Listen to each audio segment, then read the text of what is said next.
ផ្កានេះអត់ជាផ្កាចម្ប៉ាខ្ញុំដាំឥឡូវផ្កាអូផ្កាគ្រប់តងហ្មងបងប្អូនអើយនេះខ្ញុំសប្បាយចិត្តមែនតើមកដល់ឃើញផ្កានេះអូបេះលក់3 1000 នេះមានគ្រប់តងសុទ្ធតែផ្កាអូយក្អបមែនតើស្រស់ស្រាយពេលមកចកាម្ដង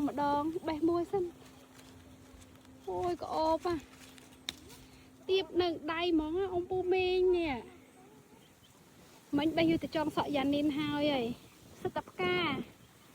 នេះផ្កានេះជាផ្កាដែលខ្ញុំស្រឡាញ់មែនតើឥឡូវផ្កាទៀតហើយបែកមេឃបែកស្លឹកហើយក៏ក្អបមែនតើមានដើមកង្កោកដុះក្បែរនឹងទៀតក្របខ្មោចកង្កោកយើងដាក់ចោលទៅវាដុះនេះជាត្រប់ញងនៅដីខ្ញុំណាវាដុះជាមួយនឹងផ្កាកែវនេះមកថោជាមួយគ្នានឹងមកឥឡូវវាចេញជាផ្លែហើយត្រប់ញងចង់បុកទឹកគ្រឿងអីស្រួលមែនតែនដាក់តែប្រហុកដាក់តែបន្លែមកត្រប់ញងមានមកចប់បានមកអឺតតំណាំបន្តិចនេះដើមទឹកដោះគោតៃវ៉ាន់ល្អមែនតែននេះចំណែកនោះដើមសាកេនេះដើមស្វាយខ្ទិះបុរាណត្រាវខ្ទិះបុរាណឬក៏ស្វាយកៅខ្ទិះយកមកពីខាងដើមពូជខាងបាត់ដំបងណាមានពីរបីដើមហ៎អូល្អមែនតើមិនធ្លាក់ភ្លៀងហ៎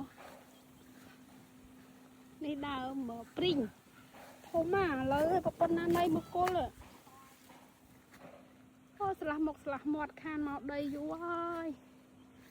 ឥឡូវឆ្លៀតពេលបានមក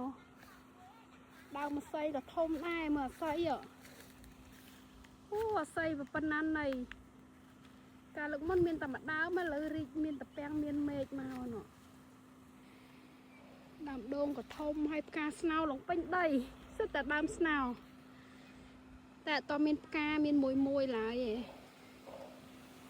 អូស្រស់ស្រាយ